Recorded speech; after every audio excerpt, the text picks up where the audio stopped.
Acabamos de sair de Planeta dos Macacos e eu preciso conversar sobre isso. Meu Deus, que filme.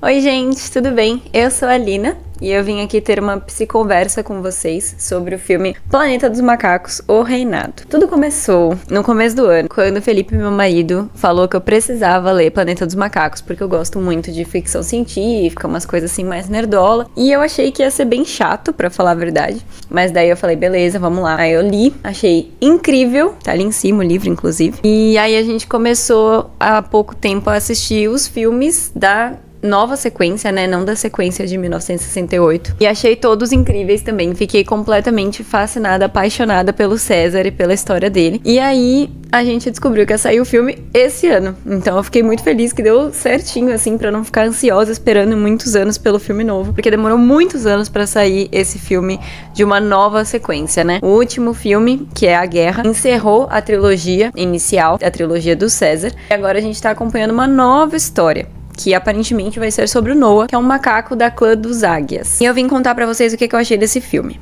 Como vocês já viram no videozinho inicial, assim que eu saí do cinema, eu falei, meu, eu preciso falar sobre esse filme, porque ele é muito bom mesmo. E fiquei pensando sobre várias coisas, eu não parava de falar sobre ele, então eu precisava vir aqui pra conversar sobre ele com vocês. Ah, e eu já aviso que esse vídeo vai ter spoiler, então se você ainda não assistiu, espera um pouquinho, quando você assistir, você vem aqui pra conversar comigo. O início do filme é o falecimento do César, e tem aquele ritual super simbólico, né, da morte do líder. O César foi o macaco que originou a disputa dos macacos pela humanidade, basicamente. O César foi o primeiro macaco a ter uma inteligência acima do normal, porque a mãe dele estava recebendo injeções de um experimento ali que eles estavam fazendo, e ele nasceu dessa macaca que eles não sabiam que estava grávida, e ele já nasceu inteligente. E aí o César construiu um grupo ali de macacos inteligentes, ele deu esse experimento também para os macacos que estavam com ele, bem resumidamente assim, né, porque eu vou falar do filme novo e não dos filmes antigos. E aí ele começou a criar várias leis, do tipo, macaco não mata macaco, os macacos juntos ficam mais fortes.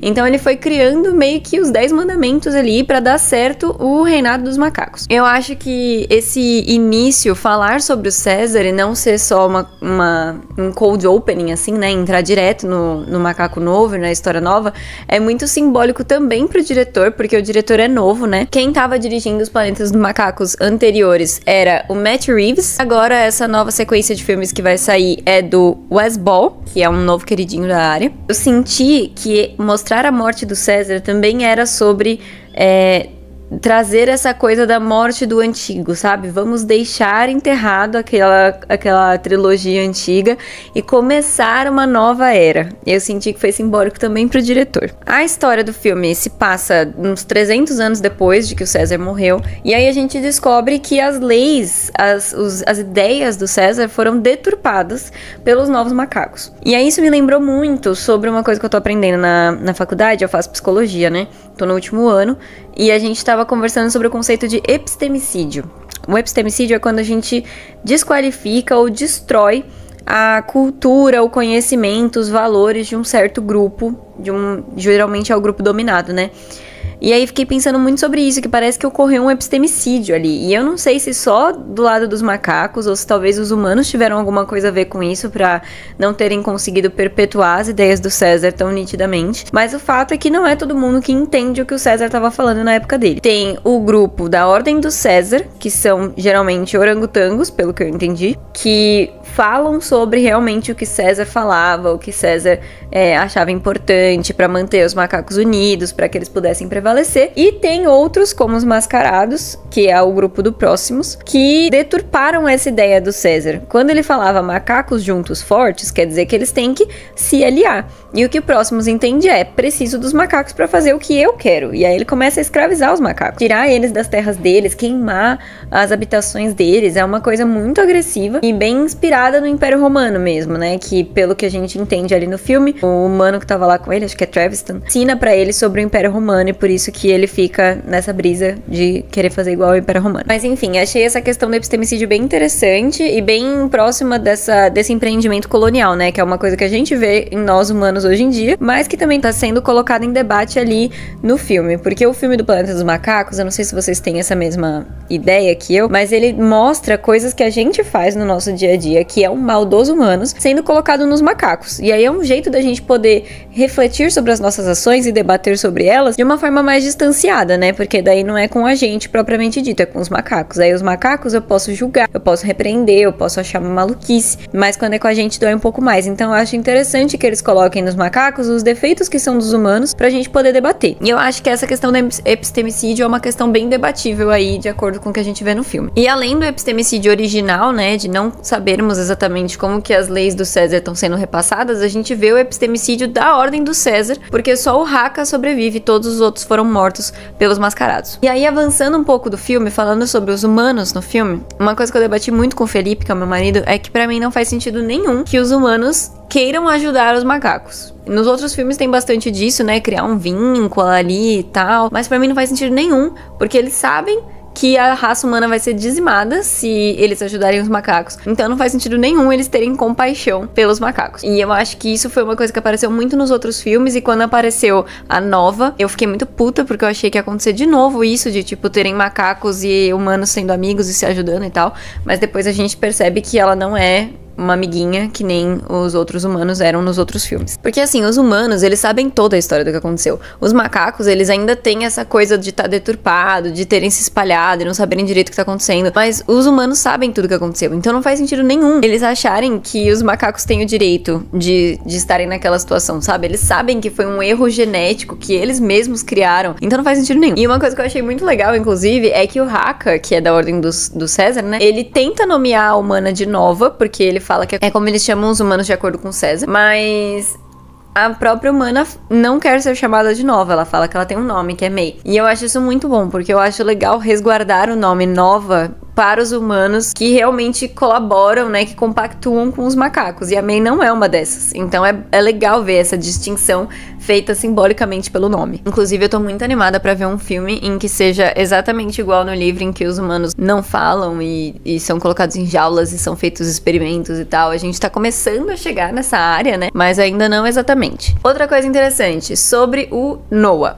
que é o personagem principal, né? Eu, como uma futura psicóloga infantil que pretendo ser, eu não podia não analisar a relação dele com os pais. E aí uma coisa que me deixou maluca da vida foi ver aquele jovem, que eu não sei quantos anos ele tem, né? Qual que é a hierarquia de idade ali. Mas ele era jovem, porque ainda não tinha passado pelo ritual, né, de passagem. Saindo sozinho no meio da madrugada pra catar um novo ovo, por causa dos pais dele, porque ele achava que os pais não iam entender, que não iam ajudá-lo e tal. Eu fiquei muito brava, porque eu fiquei pensando, meu, qual é o tipo de relação, tipo de vínculo que esses pais estão criando com essa criança pra ela crescer e achar que não pode contar com eles num momento tão importante. Se ele não tivesse saído, o cavalo dele não tinha denunciado onde é que tava a galera. Claro que uma hora ou outra eles podiam, né, ter sido pegos de surpresa, mas não seria uma coisa que é diretamente culpa dele, entendeu? Porque foi diretamente culpa dele, e isso pesa muito pra ele ao longo do filme, assim. Então eu achei muito chato, não que assim, faz sentido no filme, entendeu? Mas eu fico triste que ele não tenha tido uma boa conexão com os familiares dele a ponto de achar que ele não pode confiar neles num momento de desespero. Isso é uma coisa que eu fico chateada quando eu vejo que acontece, e é o que dá problema em 90% dos filmes que tem criança e adolescente. Acontece alguma merda e ele fala, ah, se eu contar pro meu pai ele vai me matar, e daí ele vai fazer outra coisa que vai dar uma merda maior ainda, então é sempre péssimo. E eu fico muito nervosa. E se você me acha maluca de estar fazendo esse tipo de relação familiar nos macacos, eu queria lembrar que nesse filme eles já estão bem humanizados, tá? Eles dormem em cama, comem em mesa, tomam água de copo, então assim, são humanos já, entendeu? A gente já consegue fazer análises psicológicas aprofundadíssimas. E até com o César dava pra fazer. E por fim, uma coisa que eu acho bem interessante é a relação do Noah com a águia, que é outra coisa bem simbólica, né? Cheia de simbolismos. Eu achei lindo aquele final. Lindo, lindo, lindo, lindo. O pai do Noah é responsável pelas aves no clã da águia deles. E o Noah diz durante o filme pro Haka, pra si mesmo, pros amigos, que a águia não gosta dele porque ele não é o pai dele e nunca vai ser. Acho interessante que, apesar desse tom de fracasso, o Noah já colocou dentro dele que ele não pode ser o pai. E isso é uma coisa importante, porque muitas vezes a gente vê em filmes mesmo o jovem tentando ser o pai, né, tentando ser o predecessor dele, mesmo que não seja um pai de sangue, assim, né, o mentor e tal, e se frustrando porque não vai conseguir ser igual o outro cara, entendeu? E aqui nesse filme não, o Noah já fala, não vou conseguir ser o meu pai. E eu acho que esse desprendimento ajuda muito ele a conseguir trilhar o próprio caminho, fazer as próprias escolhas e liderar da forma que ele acha que deve ser. E isso torna ele um líder muito foda no final. E aí a águia olha pra isso e fala, beleza, agora ele tá pronto. E aí ela para de machucar o Noah pra servir o Noah. Ai, eu achei muito lindo. Essas eram as minhas reflexões. Quero saber de você, o que você achou do filme, o que você acha que vai acontecer, se os humanos e os macacos vão poder viver juntos em paz, como Noah refletiu ali no final. Ou você vai rolar tiro, porrada e bomba? Me conta nos comentários que eu quero conversar com você. Até mais, tchau!